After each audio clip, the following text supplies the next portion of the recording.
નમસ્કાર. દેવી ભાગવતના ત્રીજા સ્કંધના 20મા અધ્યાયમાં આપનું સ્વાગત છે. આપણે ગયા અધ્યાયમાં અને એના થોડા આગળના અધ્યાયોમાં રાજકુમાર સુદર્શનની વાત કરી રહ્યા છીએ. ગયા અધ્યાયમાં આપણે સાંભળ્યું કે શશિકલાને, કે જે કાશીની રાજકુમારી છે, એના મનમાં, એના સ્વપ્નમાં દેવીએ આવી અને કીધું છે કે રાજકુમાર સુદર્શન સાથે તારા લગ્ન થવા જોઈએ. અને એટલે મનમાં જ શશિકલા સુદર્શનને વરી ચૂકી છે. એ પ્રેમની જે કથા છે, એ સુદર્શન અને શશિકલાના પ્રેમ અને પ્રતિબદ્ધતાની જે કથા છે, એની વાત આપણે કરી રહ્યા છીએ. શશિકલાના પિતાએ જોયું કે શશિકલા હવે મુગ્ધા બની છે, કોઈના વિચારોમાં મગ્ન હોય છે, એટલે રાજા સુબાહુએ સ્વયંવરનું આયોજન કર્યું છે. અને પણ સ્વપ્નમાં તો દેવીએ કહી દીધું છે શશિકલાને કે આ સુદર્શન જ તારો વર થવા ઉચિત છે. આ વાતની ખબર શશિકલા એના માતા દ્વારા, પહેલા તો દાસી દ્વારા માતાને કહે છે, અને માતા એ રીતે સુબાહુને કહે છે. અને પછી વૈદર્ભી અને સુબાહુ બે શશિકલાને સમજાવવાનો પ્રયત્ન કરે છે કે તું જેના પ્રેમમાં પડીશું તે રાજકુમાર ભલે હોય, પણ એની પાસે કોઈ રાજ નથી. એ તો એક આશ્રમમાં રહે છે ભારદ્વાજ મુનિના. એની પાસે ના પૈસા છે, ના રાજ્ય છે, સેનાથી વિહોણો છે, ને વનમાં નિવાસ કરે છે.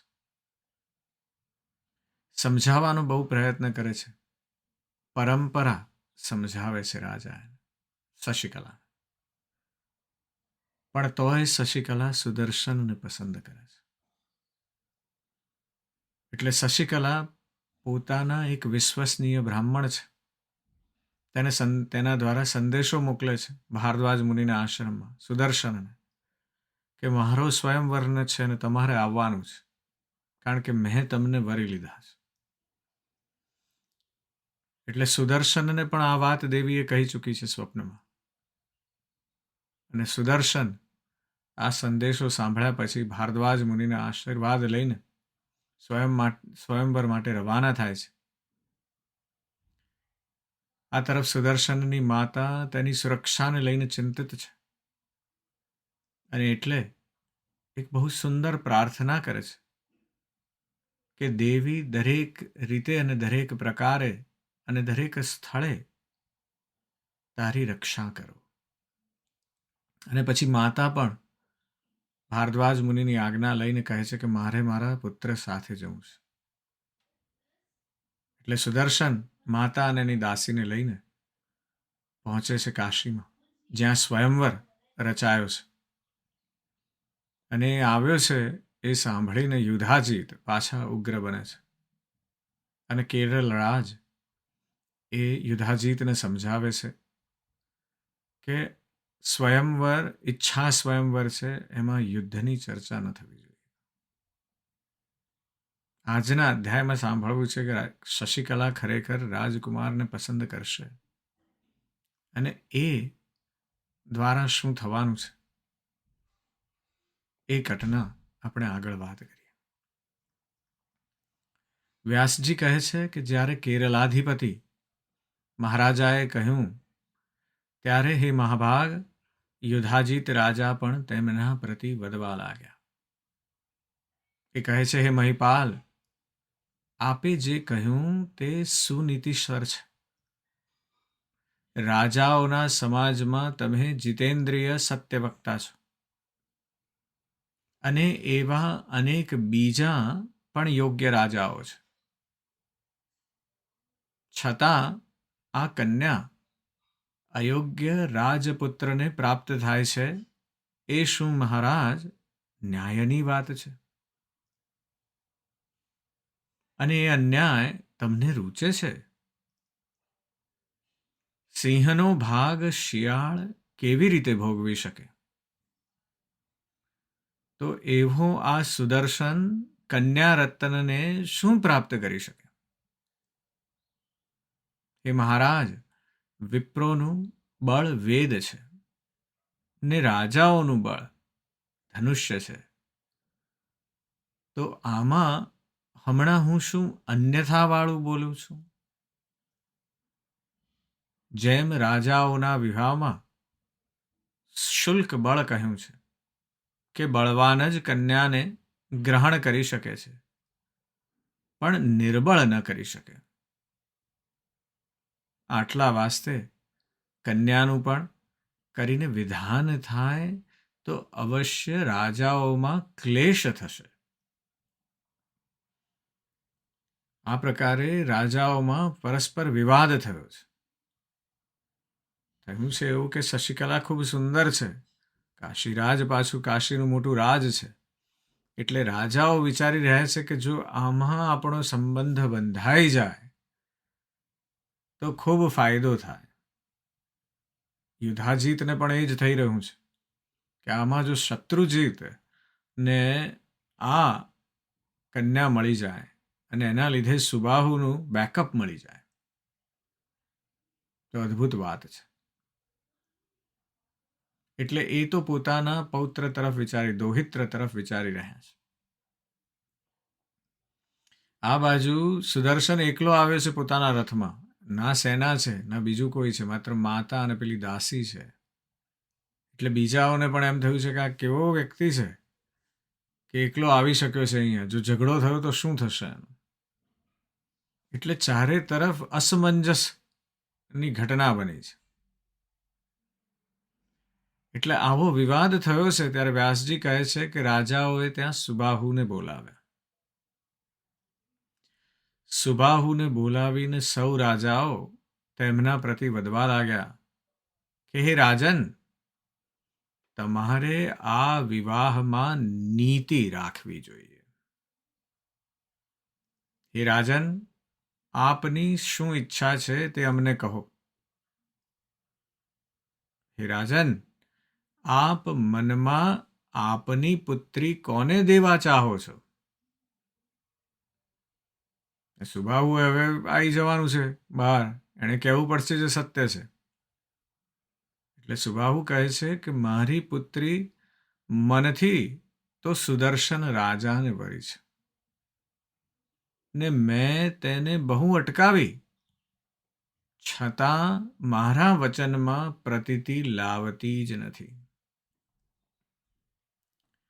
મારી પુત્રીનું મન વશ વર્તતું નથી. રાજાએ કહી દીધું કે આ મુગ્ધા છે, ટીનેજર છે, હવે મારું સાંભળતી નથી. અને રાજા સુબાહુ કહે છે તેથી કહો હું શું કરું? વળી સુદર્શન પણ નિર્ભય થઈને અહીં એકલો આવ્યો છે. વ્યાસજી કહે છે કે સઘળા રાજાઓ સાવધાન થઈને સુદર્શનને બોલાવીને તેને શાંતને એકલાન કહેવા લાગ્યા. પહેલા રાજાઓને થયું કે કોઈ કંકાશ ના થવો જોઈએ, આ તો સ્વયંવર છે. એટલે પહેલા સુબાહુને બોલાવીને કીધું કે તમારી પુત્રીને સમજાવો. તો સુબાહુએ હાથ ઊંચા કરી દીધા કે ભાઈ હું તો સમજાવીને થાક્યો, પણ મારી પુત્રી માનતી નથી. એટલે પછી રાજાઓને થયું કે લાવો પેલા સુદર્શનને બોલાવીએ. એટલે સુદર્શનને બોલાવીને કહેવા લાગ્યા કે હે મહાભાગ રાજપુત્ર, હે સુવ્રત, તમને અહીં કોણે બોલાવ્યા છે? અને આ રાજાઓના સમાજમાં એકલા કેમ આવ્યા છે? સચિવો, સૈન્ય, કોશ કે મોટી સેના તમારી પાસે નથી. હે મહામતે, શા વાસ્તે તમે અહીં આવ્યા છો તે અમને કહો. અહીં તો એકત્ર થયેલા રાજાઓ યુદ્ધ વાસ્તે ઈચ્છા કરનારા છે ને કન્યા વાસ્તે સૈન્ય સહિત તેઓ આવેલા છે. તો તમે શું કરવાની ઈચ્છા રાખો છો? તમને મારવાની ઈચ્છાથી તમારો શુરો ભ્રાતા શત્રુજીત પણ અહીં આવ્યો છે ને તેની સહાયતા કરવા સારું મહાબાહુવાળો યુધાજીત પણ આવ્યો છે. તમારે હવે જવું હોય તો જાઓ ને રહેવું હોય તો રહો. હે રાજેન્દ્ર, જે પથ્ય હતું તે તમને કહ્યું. સેના રહિત તમારે, હે સુવ્રત, જેમ કરવું ઠીક લાગે તેમ કરો. એટલે રાજાઓએ બોલાવીને સુદર્શનને સમજાવે છે, સમજ આપે છે કે ના તમારી પાસે સેના છે, ના સચિવ છે, એકલા આવ્યા છો. સુદર્શનને જોઈ રહ્યા છે કે આનાથી સમજે તો સારું, પણ એવું સમજાતો લાગતો નથી. એટલે કહે છે કે પેલો શત્રુજીત પણ સેના લઈને આવ્યો છે અને એના જે દાદા છે નાનાજી યુધાજીત, જેમણે તારા નાનાજીને મારી નાખ્યા છે, વીરસેનને, એ પણ આવ્યા છે અને સેના લઈને આવ્યા છે. તારી હાલત ખરાબ છે, એટલે તારે રહેવું હોય તો રહે અને જવું હોય તો જા. જેમ તને ઠીક લાગે તેમ કર. કહેવાનો વાત એ છે કે ભાઈ અહીંયાથી તું નીકળ.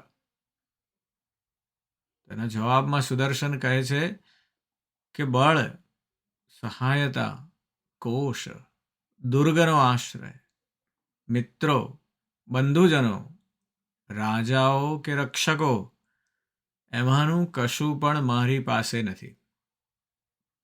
પણ અહીં સ્વયંવર થાય છે એમ સાંભળી જોવાની ઈચ્છાથી જ હું આવેલો છું.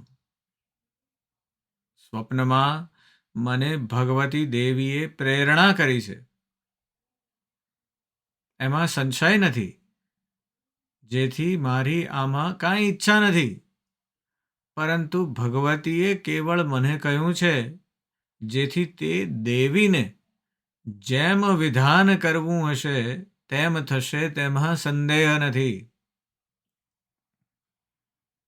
આ સંસારમાં કોઈ પણ શત્રુ નથી ને સર્વત્ર એ ભગવતી દેવી જ જગદીશ્વરી અંબિકા દેખાય છે. એ રાજાઓ, મારી સાથે કોઈ શત્રુતા કરશે તો તેનું શાસન કરનારી અંબિકા છે. જેથી હું શત્રુતાને સમજતો નથી. હે રાજાઓ, જે થવા કાળ હોય છે તે થાય જ છે, વાસ્તે તેમાં ચિંતા ન કરવી જોઈએ. હું તો સદાય દૈવાધીન છું. દેવો, ભૂતો, મનુષ્યો અને સઘળા પ્રાણીઓમાં શક્તિ વિદ્યમાન છે અને શક્તિ સિવાય બીજું કશું પણ નથી. હે રાજાઓ, શક્તિની જેમ ઈચ્છા હોય છે તેમ થાય છે ને તે શક્તિ નિર્ધનને ધનવાન પણ બનાવે છે. આથી મને શું ચિંતા છે? તે પરમ શક્તિના વિના બ્રહ્મા, વિષ્ણુ, હરાદિ પણ કંઈ કરવા સમર્થ નથી. પછી મને શું ચિંતા છે? અશક્ત, શક્ત કે જે કાંઈ પણ હું છું તે છું. હે રાજાઓ, તે મહાશક્તિની આજ્ઞાથી જ હું સ્વયંવરમાં આવ્યો છું. તેની જેમ ઈચ્છા થશે તેમ મારું થશે. વાસ્તે મારી ચિંતા તમે શા વાસ્તે કરો છો? આ વાતમાં શંકા લાવશો નહીં, કારણ કે હું જે કહું છું તે સત્ય જ કહું છું. હે રાજાઓ, મને તો જય પરાજયની લજ્જા નથી, પરંતુ એ લજ્જા તો ભગવતીને છે. જેથી હું તો સર્વદા એના આધીનમાં જ છું. સુદર્શને બહુ ઉત્તમ પ્રકારનો જવાબ આપ્યો છે. અહીં દેખાય છે કે કેવો એનો સંપૂર્ણ સંકલ્પ છે, એની પ્રતિબદ્ધતા છે, એના વિચારમાં જે શુદ્ધતા અને નિષ્ઠા છે એ દેખાઈ આવે છે કે ભગવતીએ આ કીધું છે એટલે આવ્યો છું. એ બધું એના સહારે છે. હું કાંઈ કરવા સમર્થ નથી. એ શક્તિ વિના બીજા કોઈ કશું કરવા સમર્થ નથી. તો તમે શું કરવા ચિંતા કરો છો? એટલે સુદર્શન આપણી અંદર રહેલા હુંપણાને ટકોર કરી રહ્યો છે કે ભાઈ આટલી મોટી સેના હશે ને આ બધું હશે ને તોય કશું કામ લાગશે નહીં જો એ દેવી તમારી પર કૃપા નિધાન નહીં હોય તો. અને સુદર્શનની એ શ્રદ્ધા, સંપૂર્ણ શ્રદ્ધા, બધું મૂકી દીધું છે. બસ આ જ છે, એની શક્તિને સાંભળી રહ્યો છું. વ્યાસ મુનિ કહે છે કે હે રાજ સત્તમ, આ પ્રકારે સુદર્શનના વાક્યોને સાંભળી અને સુદર્શનનો નિશ્ચય જાણી ગયેલા તે રાજાઓ તેને ફરીવાર કહેવા લાગ્યા, હે સાધો, તમે જે કહ્યું તે સત્ય છે ને મિથ્યા નથી. તો પણ ઉજ્જૈનીના સ્વામી યુધાજીત તમને મારવાની ઈચ્છા કરે છે. હે મહામતે, તમારા પર દયા લાવી અમે તમને કહીએ છે. તો જે કાંઈ કરવાનું હોય તે તમારે મનમાં વિચાર કરીને જ કરવું જોઈએ. એ ફરીવાર સમજ આપે છે. સામ દામ દંડ ભેદની વાત થઈ રહી છે કે આ યુધાજીત આવ્યા છે, એ તને મારવાની જ નક્કી કરીને આવ્યો છે. ભાઈ શું કરવા તારે હાથે કરીને મરવું છે? અને સુદર્શન કહે છે કે આપ કૃપાળુ સજ્જનો મને સત્ય કહો છો ને આપના કથન સંબંધે હું ફરી કહું છું. કોઈથી કોઈનું મૃત્યુ કદી થતું નથી. આ સ્થાવર જંગમાત્મક જગત સઘળું દૈવાધીન છે. તેમ આ જીવ સ્વતંત્ર નથી પણ કર્માધીન છે. તત્વદર્શી વિદ્વાનોએ કર્મના 3 પ્રકાર કહ્યા છે: સચિત, વર્તમાન ને પ્રારબ્ધ. આ પ્રકારે કાળ કર્મના તંત્રથી જ આખું જગત વિસ્તાર પામી રહ્યું છે. કાળના આવ્યા વિના દૈવ પણ કોઈને મારવા સમર્થ નથી, પરંતુ સનાતન કાળ નિમિત્ત માત્ર કરીને સંહરાવતો સૌને સંહારે છે. જે પ્રકારે શત્રુતા નાશ કરનારા મારા પિતાને સિંહે માર્યા છે, તે પ્રકારે મારા માતામહને પણ યુદ્ધમાં યુધાજીતનું નિમિત્ત માત્ર કરી કાળે જ માર્યા છે.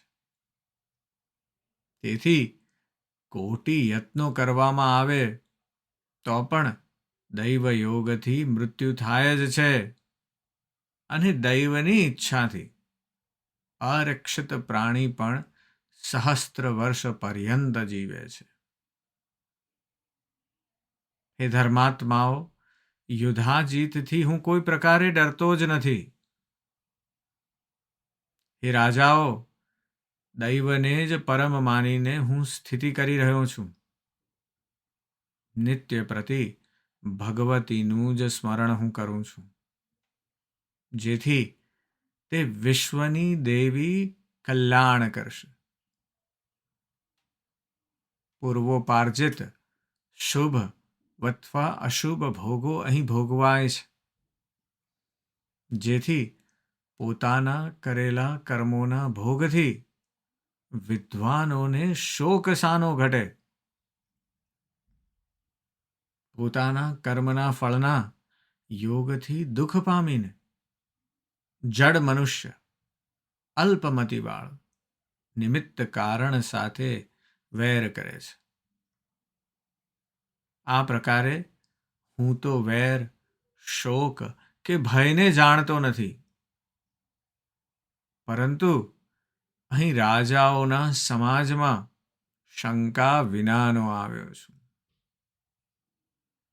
ઉત્તમ સ્વયંવરને જોવાની ઈચ્છાવાળો એવો હું ચંડિકા ભગવતીની આજ્ઞાથી આવ્યો છું, જેથી જે ભાવિ હશે તે થશે. મારું પ્રમાણ તો ભગવતીનું છે, જેથી બીજું હું કાંઈ જાણતો નથી. ભગવતીથી કરાયેલું સુખ અથવા દુઃખ જે થવાનું હશે તે તો થશે જ. હે રાજાઓ, યુધાજીત ભલે સુખ પામે, તેમાં મારે કંઈ વેર નથી. મારી સાથે જે વેર કરશે તેને તે પ્રકારનું ફળ મળશે. કોન્ફિડન્સ છે સુદર્શનને દૈવી શક્તિમાં. રાજાઓ કહે છે કે આ યુધાજીત તને મારવા માટે જ આવ્યો છે અને એની પાસે આખી સેના છે. પણ સુદર્શન ભારદ્વાજ મુનિના આશ્રમમાં કર્મ ધર્મ શીખ્યો છે. એટલે રાજાઓને સમજાવે છે. આ નાનો યુવક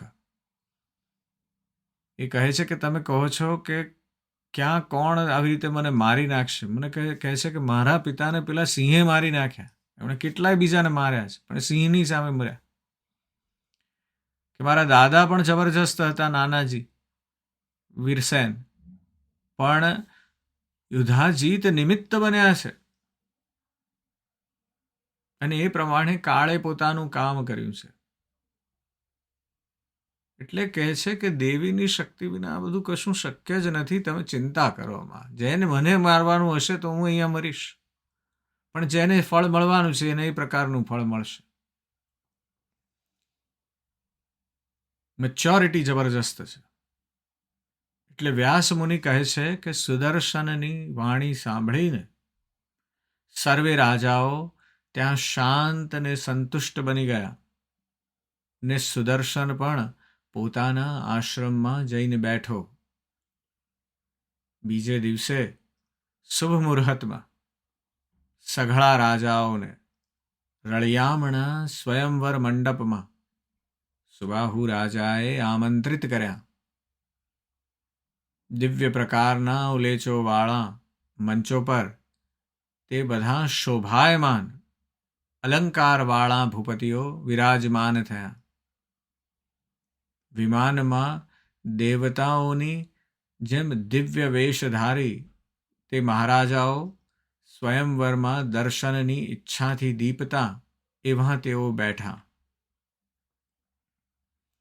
શશિકળા મંડપમાં ક્યારે આવશે અને આપણામાંથી ભાગ્યશાળી શ્રેષ્ઠ રાજવી પુણ્યશાળીને તે વરમાળા આરોપશે, એમ ચિંતા કરતા તે નૃપો બિરાજમાન થયા. પ્રારબ્ધ યોગે સુદર્શનને વરમાળા પહેરાવશે તો અવશ્ય રાજાઓમાં મહાવિવાદ પ્રગટશે, એમ ચિંતા કરતા તે રાજાઓ મંચ પર બેઠા હતા. રાજાના મંડપમાં વાજિંત્રોનો મહાઘોષ થઈ રહ્યો હતો. પછી મધુ કમાળાવાળી, ક્ષૌમ વસ્ત્રોવાળી, સ્નાનથી સ્વચ્છ થયેલી, શણગારેલી શશિકલાના પ્રતિ કાશીરાજ સુબાહુ વધવા લાગ્યા. તે વિવાહના ઉપસ્કારોવાળી દિવ્ય લક્ષ્મી સમાન, ચિંતાપરાયણ તથા સુવસ્ત્રવાળી પ્રતિ હાસ્યપૂર્વક રાજાએ કહ્યું કે હે પુત્રી, ઉઠો અને કરમાં માળા ધારણ કરી રાજાઓના મંડપમાં આવો. એ સુમધ્યમે તારા મનમાં ગુણવાન રૂપવાન જે રાજા વસે તેને વરમાળા પહેરા. હે તન્વગી, દેશ દેશના રાજાઓ સિંહાસનો પર વિરાજમાન છે. તેમાંથી જેમાં તારી રુચિ હોય તેને તું વર. વ્યાસ મુનિ કહે છે કે પિતાની આવી વાણી સાંભળી તે સુભાષિણી બાળા આ પ્રકારે ધર્મયુક્ત લલિત વાણી બોલી. શશિકલા કહે છે, હે પિતા, હું કોઈ રાજાની દ્રષ્ટિ માર્ગમાં નહીં જાઉં. કારણ કે કામી રાજાઓની દ્રષ્ટિમાં જે સ્ત્રીઓ જાય છે તે બીજી હોય છે. હે તાત, ધર્મશાસ્ત્રોમાં મેં એવા વચનો સાંભળ્યા છે કે સ્ત્રીઓએ એક જ વર દેખવો જોઈએ પણ બીજાઓને નહીં. જેઓ અનેકના સમીપમાં જાય છે તેઓનું સતીત્વ નાશ પામે છે. તે સ્ત્રીને દેખીને સઘળા રાજાઓ એ ઈચ્છા કરવાવાળા હોય છે કે આ મારી બની જાય. સ્વયંવરમાં માળા ધરીને જ્યારે મંડપમાં આવે છે ત્યારે તે સ્ત્રી પણ સામાન્ય કુલટાના સમાન બની જાય છે. જે પ્રકારે જાર સ્ત્રી બજારોમાં આવી અને અનેક પુરુષોને જોવે છે અને તેઓના ગુણ અગુણનું તોલન પોતાના મનમાં કરે છે, તથા જેમ એક ભાવ વિનાની વૈશ્યા કામીજનોને વૃથા જોયા કરે છે, તે પ્રકારે શું જાર સ્ત્રીઓ સમાન મંડપમાં જઈને હું જાર સ્ત્રીનું કૃત્ય કરું? આવો વંશ ધર્મ વૃદ્ધોએ કોઈ હેતુથી કર્યો છે. તેનું પાલન આ સમયમાં હું તો નહીં જ કરું. કારણ કે હું તો મનમાં પતિને વરી ચૂકી છું. તેથી હું તો પત્ની વ્રતનું આચરણ કરીશ. પ્રથમ સામાન્યતાથી મનમાં બહુ સંકલ્પો કરીને પછી એકનું વરણ કરી શકાય તો તેવું હું કેવી રીતે કરી શકું?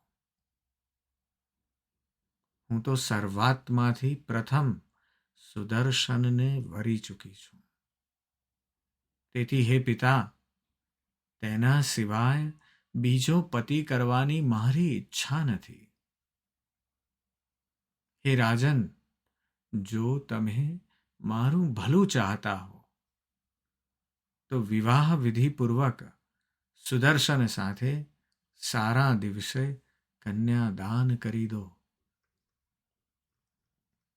શશિકલાએ પણ કહી દીધું છે.